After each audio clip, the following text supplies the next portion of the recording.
கலைஞர் முதுகில operation செய்து Apollo மருத்துவமனையே படுத்திருக்கிறார்.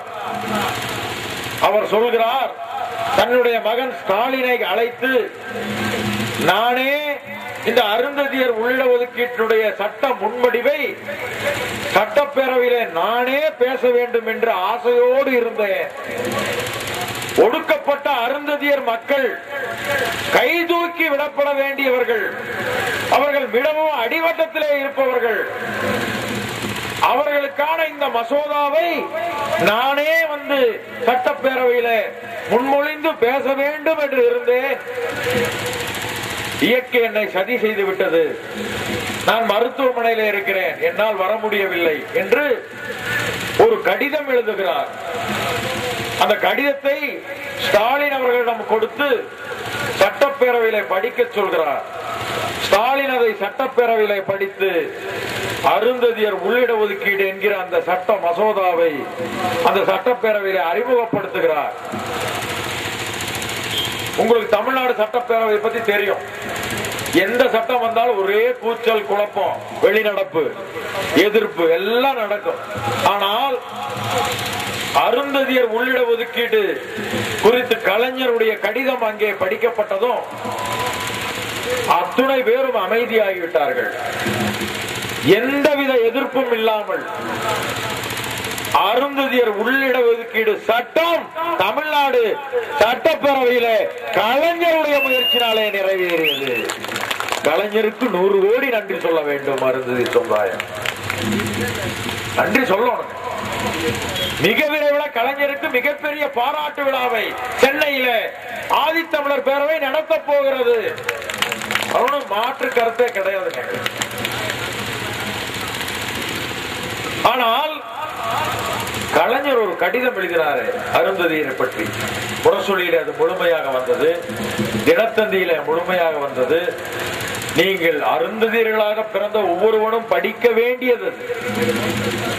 தமிழ்நாட்டில் அதே நேரத்தில் ஒரு குரல் எழுந்ததுங்க. 3% இடஒதுக்கீடு வரும் பொழுது முன்னாள் முதலமைச்சர் அவர்கள் எதிர்ப்பு குரல் கொடுத்தார். என்ன சொல்லி?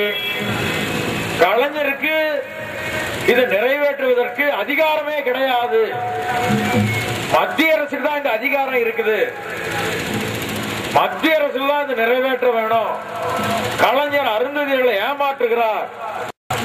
நான் ஆட்சிக்கு வந்த பிறகு மத்திய அரசுக்கு போய் திருத்தம் பண்ணி உங்களுக்கு 6% தரன்னு போய் சொன்னாங்க அந்த அம்மா.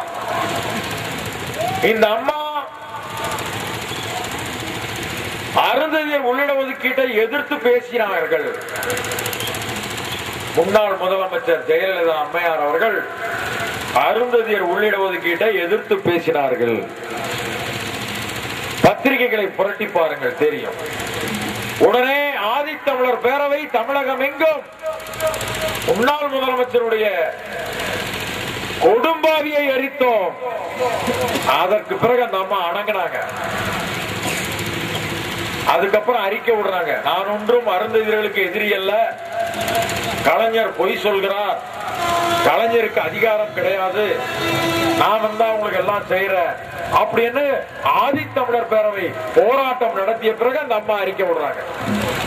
இப்ப கலைஞருக்கு அதிகாரம் இல்லாம எப்படி இப்ப ஜீவோ வந்தது? இன்னைக்கு எப்படி நடைமுறைக்கு வந்துருச்சு? இன்னைக்கு அறிக்கை பத்திரிகையில வந்திருக்கு. போன ஆண்டு மருத்துவக் கல்லூரியில எத்தனை சக்கிலியர்கள் போனார்கள், இடம் கிடைச்சது? மொத்தமே 8 பேர் தான் போன ஆண்டு.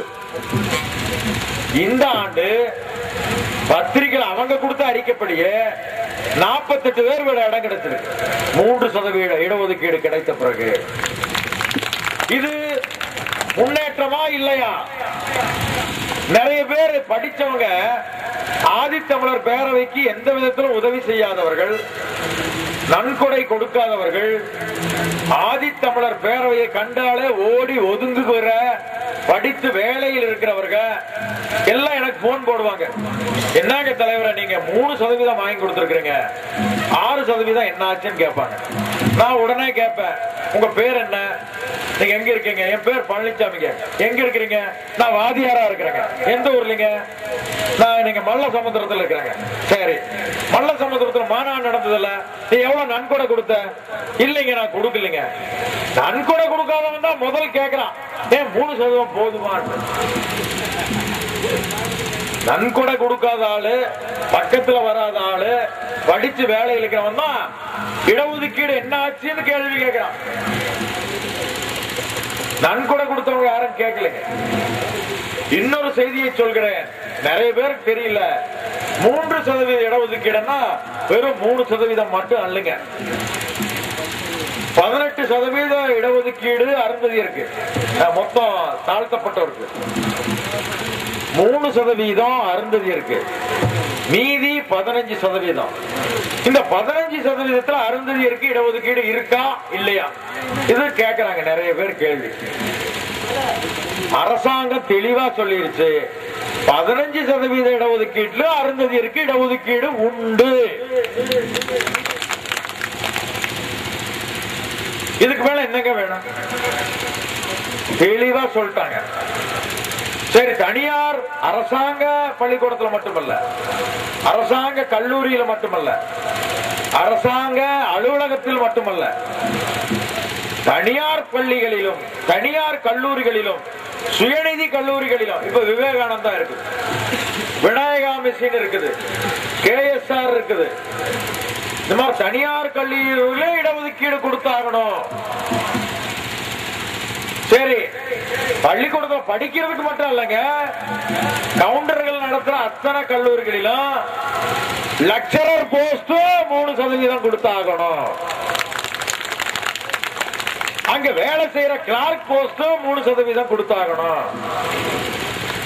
அங்க வேலை செய்யற வாட்ச்மேன் போஸ்ட்ல இருந்து 3% கொடுத்தாகணும். எல்லாத்திலையும் 3% கொடுத்தாகணும், வேற வழியே கிடையாது. நம்முடைய அருந்ததியர் பெண் PhD படிச்சுட்டு MA படிச்சுட்டு இருந்தாங்கன்னா போய் கவுண்டர் கல்லூரியில, கொங்கு நாடு கலை கல்லூரியில எனக்கு ஒரு லெக்சரர் போஸ்ட் கொடுன்னு விண்ணப்பம் கொடுங்க. அவன் உங்களுக்கு போஸ்ட் தரலன்னா ஆதித்தமிழர் பேரவை வந்து கேளுங்க, நான் பாத்துக்கிறோம், உங்களுக்கு வேலை கிடைக்கும். இதற்கு கலைஞருக்கு நாம் நன்றி சொல்ல வேண்டும். இது முன்னேற்றம் இல்லையா? இந்தியாவினுடைய தென் மாநிலங்களிலே கர்நாடகா, ஆந்திரா, கேரளா, பாண்டிச்சேரி எதிலுமே அருந்ததியருக்கு உள்ளிடஒதுக்கீடு இல்லை. மாதிகா, மாதாரி, பகடை, செம்மான், தோட்டி, நாம இங்க அருந்ததியர் சொல்றோம், சக்கிலியர் சொல்றோம். ஆந்திராவில் மாதிகா, கர்நாடகாவில் ஜாம்பவான், ஆதி ஜாம்பவான் அருந்ததியர். கர்நாடகாவில் இன்னைக்கு வரைக்கும் அருந்ததியருக்கு உள்ளிடஒதுக்கீடு இல்லை. ஆந்திராவில் உள்ளிடஒதுக்கீடு இருந்தது, உச்ச நீதிமன்றம் தடை செய்து விட்டது. கேரளாவில் கிடையாது. அப்போ இன்னைக்கு தமிழ்நாட்டில் கலைஞர் ஆளக்கூடிய, கலைஞர் முதலமைச்சராக இருக்கிற, ஸ்டாலின் துணை முதலமைச்சராக இருக்கிற தமிழ்நாட்டில மட்டும்தான் அருந்ததியருக்கு இன்றைக்கு 3% இடஒதுக்கீடு உறுதி செய்யப்பட்டிருக்கிறது என்பதை நாம் மறந்துவிடக் கூடாது. 6% நிறைவுல நான் வாங்க போறேன். 3% இடஒதுக்கீடுக்கு நான் கலைஞரை பார்த்தேன். ஸ்டாலின், என்னுடைய வயதும் ஸ்டாலின் வயதும் ஒன்றுதான். நான் அவரை போய் பார்க்கிறேன். இளைஞரணி தலைவராக இருந்தார். கலைஞர் 3 கொடுத்தார், நீங்க இன்னொரு 3 சேர்த்து கொடுங்கன்னா அவர் கொடுத்துட்டு போறாரு. வாங்க போறோம், விட போறதில்ல.